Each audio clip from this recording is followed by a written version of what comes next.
Vida emocional da infância, número 2, hoje que nós estamos falando sobre traição.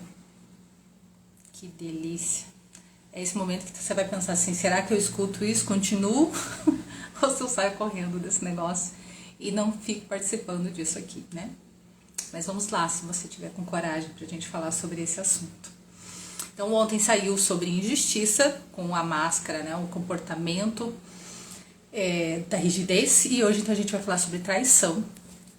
E geralmente a ferida da traição, ela é manifestada, ela é ativada, aliás, com um genitor do sexo oposto ao seu. Vamos respirar fundo aí, porque o negócio começa a pegar, né? Na verdade não tem nenhuma ferida que seja divertida, gente. Todas elas são pega pra capar de fato, assim.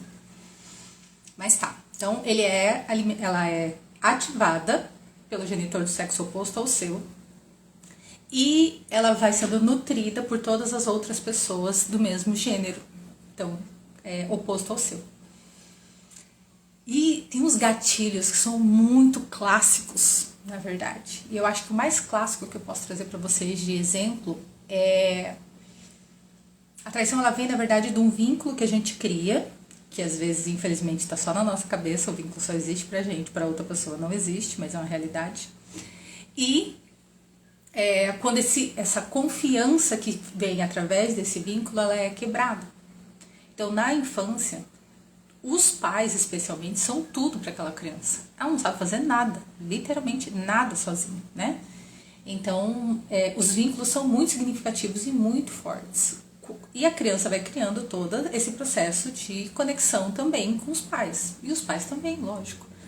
Mas a partir do momento que a criança vai criando um pouquinho mais de autonomia, de percepção, de entendimento, talvez não tanto de forma consciente, mas uma resposta às vezes até automática quando você é muito pequenininho. E aí ela cria, as benditas daquele negócio, cria qualquer coisa, mas não cria expectativa. Mas ela vai criando o processo dela de entendimento e aquilo não é atendido de alguma maneira, o corpo e a mente lê como traição. E aí o exemplo que eu falei, o mais clássico que eu queria trazer para vocês é o na volta a gente compra, por exemplo. Quem nunca escutou isso, né? Amanhã a gente vê, ou depois a gente vai. Se cria uma expectativa, ou amanhã nunca acontece, ou na volta não vai acontecer, a mente, o corpo todo e o processo lê como uma traição. Eu criei uma expectativa, eu tive uma resposta mentirosa. É essa parte difícil do rolê. Foi uma resposta mentirosa. Então, olha como é a importância das verdades aqui. Por que ao invés de ir na volta a gente compra, nesse momento eu não consigo? Entende? O que é que tem o pano de fundo aí, né, na verdade? Mas assim, o pano de fundo quem tem que olhar são os pais que fazem isso, né? Se você já é pai e mãe, talvez seja uma coisa para você olhar para os seus filhos, mas a gente está falando das nossas feridas da infância. Então isso vem tudo alimentando. Aí cada vez que você escuta alguma coisa que soa como uma falsa promessa, aquele gatilho já que foi instalado lá atrás, ela é alimentada, ela é nutrida, porque já tem o botão do start que já começou. E aí toda vez aquilo fica retroalimentando o tempo todo. Imagine, aí então você entra numa espiral de cria expectativa, cria vínculo e você é atraído. Não é correspondido dentro do que você idealiza. Uma linha bem tênue aí entre imaginar muitas coisas e realmente está acontecendo algo, né? A máscara social para tentar sobreviver a isso, digamos assim, a esse monte de gatilho e esse processo todo, é a ferida... É a máscara, aliás, do controle. Esse é um desafio considerável. A ferida emocional da traição se manifesta uma forma da gente em padrões de comportamento, em movimentos do corpo, em várias estruturação até do corpo, com o controle. Vou trazer para vocês a imagem, lembrando que é esse livro aqui que é a base, né, que a gente está conversando, da francesa Lise Bourbeau. O corpo da pessoa controladora tende a ser assim. Mas isso não quer dizer que se você não tem o corpo nessa estrutura, depois vocês voltem, quando estiver gravando, vocês printam a tela se vocês quiserem. Não quer dizer que vocês não possam ter essa ferida ativa. Ela pode só estar manifestando de uma outra forma. A pessoa que tem essa ferida ativa, que ela está ali no momento, eu brinco assim, latejando, gritando dentro da gente, tem uma característica muito significativa, além dessa manifestação do controle, que é uma sobrecarga. É uma pessoa que vive cansada. Porque a tendência dela, para ela não ser mais passada para trás, é ela puxar muita coisa para ela. E se ela puxa mais coisa do que ela deveria, para ela não se sentir traída mais, ela vai super trazer esse gatilho de sobrecarga. Então é a pessoa que dorme, mas não consegue descansar, ou ela dorme muito picada e não consegue descansar. É a pessoa que tem às vezes uma proatividade até significativa. Lembra que eu falei que boa parte das máscaras sociais que vêm dessas feridas emocionais, elas trazem características que socialmente elas são super bem aceitas. E aí a gente vai entendendo, mesmo processo da injustiça, assiste a de ontem, a gente vai entendendo que às vezes características importantes nossas, que a gente julga ser muito maravilhosa pra gente, socialmente muito benquista inclusive, vem a partir de feridas. Quer dizer que eu tenho que deixar de ser desse jeito quando eu percebo que é de uma ferida? Não necessariamente, mas a sua motivação para fazer aquilo vai ser diferente. Então tá, por exemplo, eu sou uma pessoa proativa. Eu gosto de liderar as coisas e eu enfio a cara e vou e faço. Se essa característica for de uma ferida, quando eu prestar atenção nisso, eu vou perceber que eu não preciso estar me enfiando nisso o tempo todo. Eu não preciso ter essa proatividade toda, porque na verdade ela está vindo de uma dor minha. Eu não quero que as outras pessoas façam, porque se elas fizerem eu corro o risco delas me enganarem e me traírem, então eu mesma faço, que é para garantir que tá certo. Nossa, eu já escutei tanto disso. Que é bem feito faz você. Ferida da traição. É esse o rolê que tá falando aí dentro.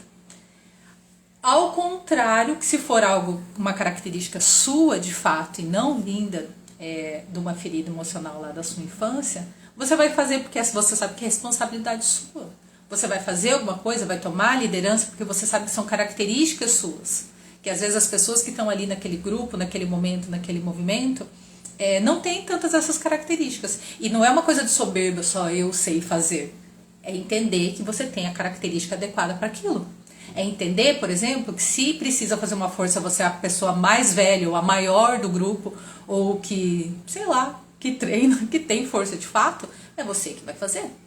Então não é sobre se vangloriar de alguma característica sua, é de entender, processo de autoconhecimento puro, é entender que você tem essa característica. Então você toma a liderança. Então é um processo de entendimento e não de uma ferida, de um gatilho que veio lá de trás. Entende a diferença? Como a gente não necessariamente deixa de ter uma característica e um movimento e um comportamento. A gente só entende e vai modelando a partir do momento que a gente entende, que a gente vai fazendo a partir de características nossas e não por dor. Eu lembro uma vez que eu fiz um vídeo aqui conversando com vocês sobre isso, assim. Geralmente a gente não chegou nisso ainda, mas a gente vai falar sobre isso ainda em algum momento. Acho que quinta-feira vai ser o complemento do que eu vou trazer hoje, que vocês vão entender melhor. As pessoas que são mais submissas, elas são mais... Quem gosta de estudar arquétipos, inclusive, vai falar que talvez a pessoa mais melancólica, que traz talvez um lugar de passividade maior, isso quando ela é desse jeito por feridas também, tá? Que fique bem claro. Acabar atraindo pessoas com ferida da traição porque ela gosta de controle e a outra de passividade. É um match perfeito, o Tinder do desgosto, na verdade. Porque uma pessoa super quer o controle e ela vai estabelecer esse processo de tomar as decisões, de enfiar a cara, de fazer tudo. E a outra vai ficar lá, assim, do jeito dela. Daí dela quer ser querida por todo mundo, daí ela não pode ter voz ativa, fruto das feridas. E aí ela fica ali de boa, pra ela tá tudo bem, pra ela é ótimo. E aí ela fica nesse lugar, assim. Quinta-feira a gente vai falar mais sobre esse arquétipo, esse tipo de pessoa. E geralmente, gente, uma se atrai pela outra. É um trem espetacular, assim. O universo faz a dança pra ver se, olha só, você tá nesse lugar aqui a partir de uma dor. A gente vai atrair uma outra pessoa a partir da dor pra vocês conhecerem, pra ver se vocês se entendem que não é assim. Vocês podem agir de outra forma a partir dos processos de autoconhecimento de vocês e não da dor de vocês. Aí às vezes as pessoas elas têm um relacionamento, às vezes elas casam, às vezes elas conseguem evoluir dentro desse relacionamento, ou às vezes só dá B.O. Só sai tranqueira, tira o porrada de bomba e o escarcéu desse negócio. Porque o relacionamento, as características principais que fazem essas pessoas se atraírem é dor, é ferida da infância. E aí é só um se rebaixando para tentar agradar, porque não pode contrariar ninguém, e o outro querendo mandar o tempo todo. Teoricamente, pode ser que por algum tempo, né, alguns anos até, isso funcione super bem. Mas qual é a chance disso durar de verdade? Ai, que delícia, né? Socorro, Deus. Vamos ver algumas características além dessas importantes. Geralmente as pessoas com a ferida da traição ativa, ela vai se julgar sempre muito forte, responsável por tudo. E aí é mais uma vez, observar muito bem, por isso que é um processo de autoconhecimento significativo, de entender até que ponto é uma característica sua mesmo, ou até onde essa sua força e essa responsabilidade sua vai, e até onde é gatilho, lá do passado. Ela sempre procura ser especial e importante. É o processo, mais uma vez, né? Você está tomando as lideranças porque você sabe que você tem isso, você tem capacidade, ou só porque você quer chamar atenção? Socorro. É agora que vocês saem tudo correndo daqui e falam, nada a ver, nada a ver. Não ia comigo, eu não sou desse jeito. Tá bom. Ela acaba falhando, às vezes, nos compromissos que ela pré-estabelece, por aquele primeiro característica que eu falei, por sobrecarga. Ela diz sim para tudo, porque ela quer tomar esse lugar, porque se deixar o outro fazer, pode ser que dê errado. Olha o nível de controle, né? Quando eu faço, às vezes as coisas dão errado, que só dos outros, né? Soltar esse controle, gente. Às vezes o errado é o que precisa acontecer, né? Mas a gente ainda vai falar do antídoto daqui a pouco. É uma pessoa que mente com muita facilidade. E essa mentira, ela vem do puro suco do desespero interno, de manter esse controle, de sustentar esse controle, de sustentar esse lugar de autoridade que a pessoa tem. Então, boa parte das vezes, essas pessoas também, nossa, acho que é agora que vocês vão embora mesmo, elas são manipuladoras. Que desespero. Eu vou ficar sozinha aqui, eu já sei, tá tudo certo. Depois, se tiver coragem, vocês assistem sozinho. Ou não também, nunca mais vocês voltam. São pessoas muito conquistadoras e sedutoras também. Justamente porque elas têm todo um borogodó para controlar as pessoas e principalmente para atrair aquelas pessoas que estão com a ferida do abandono, que é do dependente, que eu falei que é o match que dá perfeito com a ferida da traição. Socorro. Consequentemente, porque ela tem essa necessidade de controle, ela tem muitas expectativas, só que o humor dela é muito instável, porque quando você tenta buscar controlar demais as coisas, quem tem controle das coisas para começo de conversa, né? Controlar as coisas é uma ilusão muito significativa, na verdade. A gente não controla. Mal é mal, nosso intestino a gente controla. Mal e porcamente a ingesta diária de água a gente controla. Bem mal e porcamente, inclusive. Ou quando que tem que trocar o filtro do combustível do carro, a gente não controla. A gente não controla praticamente nada. São coisas pequenas entre dizer sim e um não aqui. Daqui a pouco, quiçá, você tá mudando de ideia também, colocando o rabo no meio das pernas, humildemente, e vendo que você vai mudar de ideia e de opinião. Então, achar que a gente tem controle sobre uma parte significativa das coisas não rola. Inclusive, tem uma coisa que eu gosto muito quando eu me aprofundava muito dos meus estudos budistas, era falar sobre a impermanência. Porque a gente fica botando energia em cima de algo que não vai durar, que não é permanente.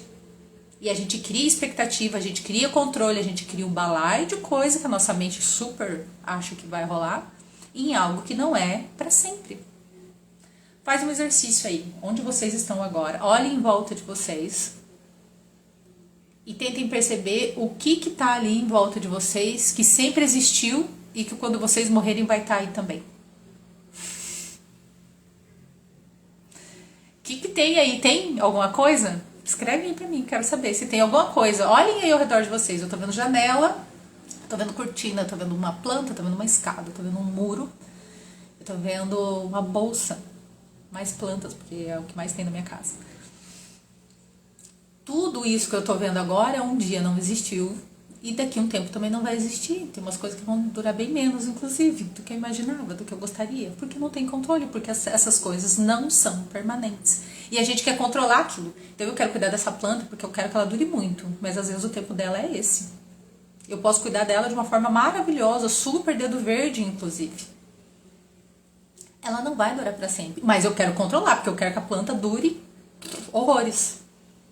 Entende como a gente coloca expectativa e controle em coisa que na verdade não tem controle, Brasil? Isso também não quer dizer, é o paradoxo do rolê, que eu não preciso cuidar de determinadas coisas, eu não preciso fazer manutenção, não é disso que eu tô falando. É de entender que as coisas têm o tempo delas, pra gente tentar soltar isso o máximo possível. E aí um adendo importante, significativo, que eu sempre falo sobre esse bendito desse controle da impermanência, enquanto aquilo está disponível para mim, eu aproveito aquilo.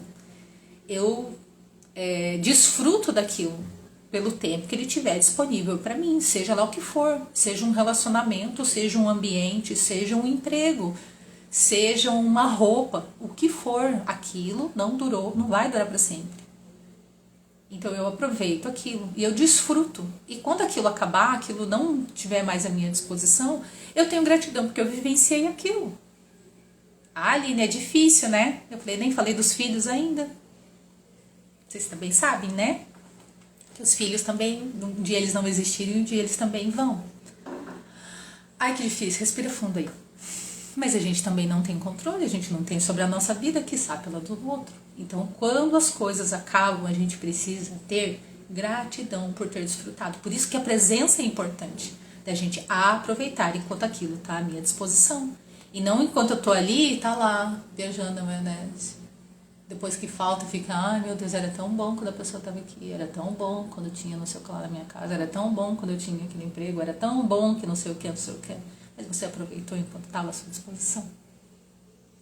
Ai, que delícia. Ferida da traição, só alegria, né? Não sei como é que vocês estão ainda vendo isso, socorro. Geralmente são pessoas impacientes, são pessoas intolerantes. Só que elas têm uma agilidade mental muito grande, porque elas são manipuladoras, né? Presta atenção. Ter agilidade mental é uma coisa muito bacana e necessária. É um treino também, né? Observar várias coisas aí. São pessoas eficientes, porque elas querem ser notadas, né? Querem ter esse lugar de destaque. Geralmente são pessoas mais fechadas, para coisas significativas. Geralmente são pessoas aparecidas, como eu brinco, né?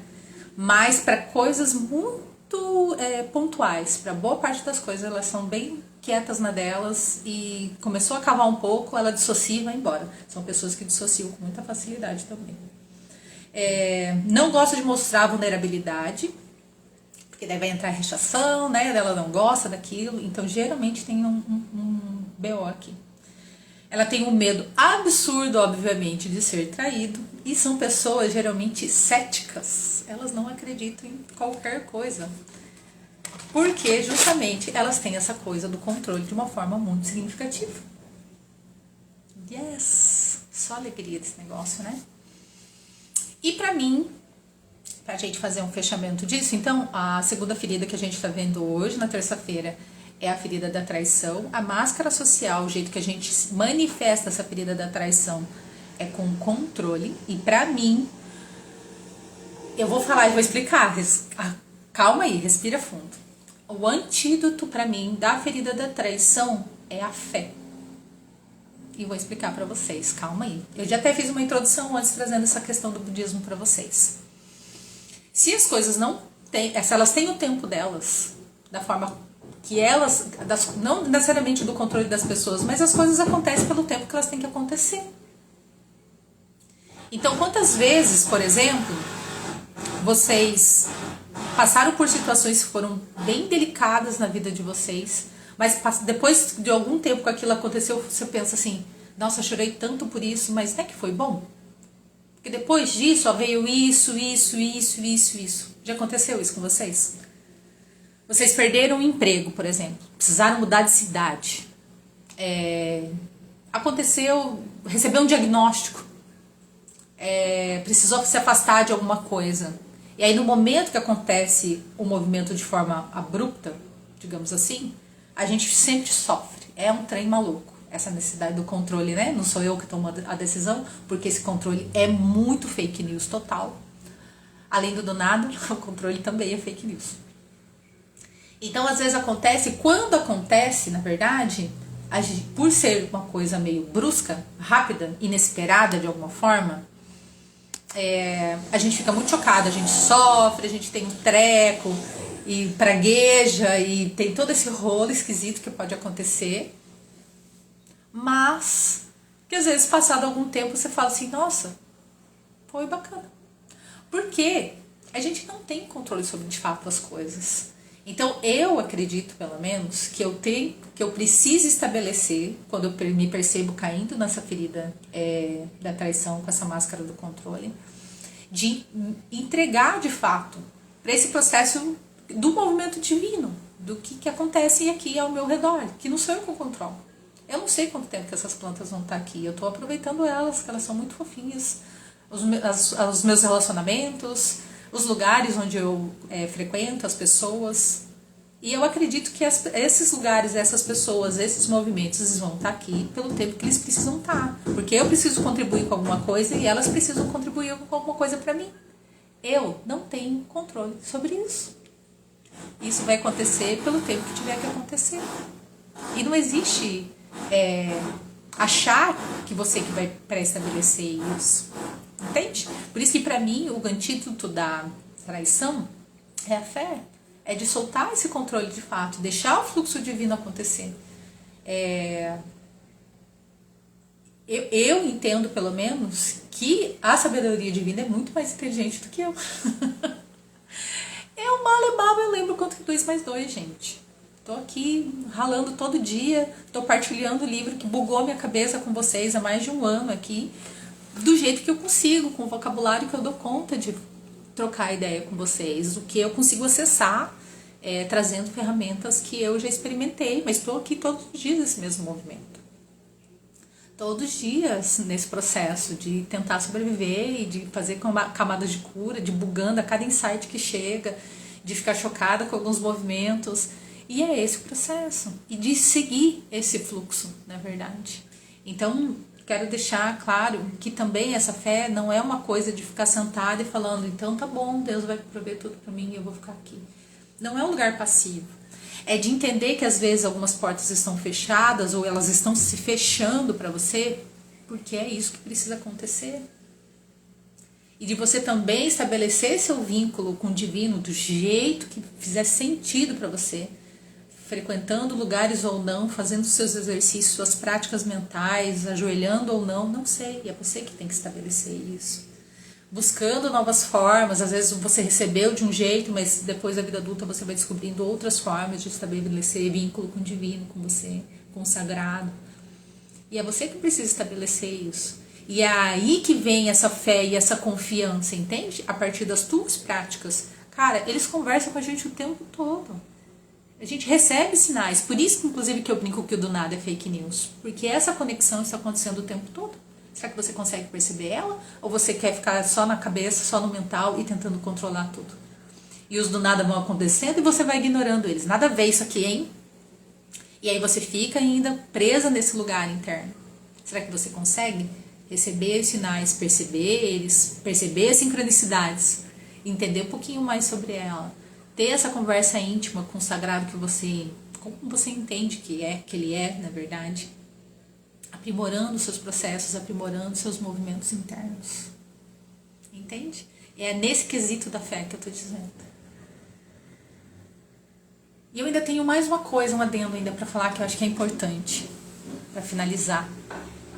Se você criou expectativa com alguma coisa, criou vínculo com um lugar, uma situação, uma pessoa, não sei, e você tem a consciência tranquila, não dentro de uma soberba, presta bem atenção nessa parte, Mas se você tem a sua consciência tranquila, que você entregou o amor que você tinha, que você entregou as possibilidades que você tinha, e a outra pessoa fez a tranqueira que fez, e você se sentiu traída, fica com a tua consciência tranquila. Porque quem errou não foi você. Solta isso aí. Óbvio que não é agradável. Mas assim, cultive a consciência tranquila, sem soberba. É aí que tá o pulo do gato. Presta bem atenção para não cair nisso aí. Não é para esfregar na cara que você não fez nada. É que entender, eu visualizo pelo menos, não sei se eu tô num lugar muito utópico, muito unicórnio, não sei se vocês acharem, vocês partilhem aí comigo até. Mas eu acho que se você tem uma relação bacana e alguém trai você, essa pessoa não tá legal. Entende? Então, às vezes, é esse processo de quem tá bem pra ver o que vai fazer com isso aqui. Você tá querendo? Não tô falando que você tem que criar ninguém. Mas é um processo de se olhar, entende? Porque se é uma relação bacana, é uma coisa. Agora, se já começou com todo mundo na quinta série, aí é um outro patamar. Mas se você tá com a consciência tranquila, é isso que eu queria dizer. Se você sabe que você entregou o seu melhor, que você tá fazendo as coisas da forma que você acha mais adequada e a outra pessoa pisou na bola, deixa ela entender o porquê passou isso na cabeça dela, porque que ela não conseguiu administrar o que ela sente de uma forma mais adequada, coerente e ética. Deixa ela fazer o processo dela. Ela precisa passar por isso. E aí você solta mais uma vez o controle e deixa o fluxo acontecer de forma mais adequada. Não precisa, ao meu olhar, a não ser que você seja Jesus, dar a cara a tapa 27 vezes. Eu também acho que é um limiar ali, obviamente. Mas cultive essa amorosidade dentro de você. E tente entender o que é que está acontecendo com o outro. Não estou falando sobre perdoar ou não perdoar, continuar ou não continuar nessa relação. Não é nem isso que eu estou dizendo. É mais para você perceber que a outra pessoa fez algo que não era bacana. E aí você vai fazer a tua análise pessoal, porque se realmente você estava fazendo tudo o que você podia, se realmente você estava sendo uma pessoa amorosa, quais são os acordos dessa relação, como é que isso funciona, se todo mundo colabora da forma adequada, se vocês têm um bom diálogo, se vocês conversam sobre as coisas, se você fica pisando em ovos, se você coloca as coisas embaixo dos panos, se você tem vergonha de mostrar determinadas coisas, muita coisa para olhar aí. Mas acima de tudo, um bom antídoto ali é confiança, é fé no processo. E uma boa dose de autoconhecimento, né, gente? Que senão a gente também não dá conta, ok? Então, ferida da traição, a máscara é o controle. E ao meu olhar, um grande antídoto aqui é fé, é confiança. Especialmente no fluxo divino. E não nas pessoas, nas situações, não é nem isso. É no para além disso. Tá? Lembrando que uma vez por mês, que inclusive esse mês de maio é agora no dia 11, a gente tem encontros pra gente trabalhar com ferramentas práticas com essas feridas emocionais. Então já tem um vídeo disponível aí sobre injustiça, a gente está finalizando agora o vídeo sobre a traição e amanhã a gente vai falar sobre humilhação. Ai, que delícia! A humilhação, ainda vou deixar o spoiler para vocês, a gente trabalha tanto masculino quanto feminino. A injustiça, a gente trabalha o gênero igual ao seu. A traição, que a gente já está acabando agora, é o gênero oposto ao seu. E a humilhação, a gente trabalha os dois. Só alegria do Senhor.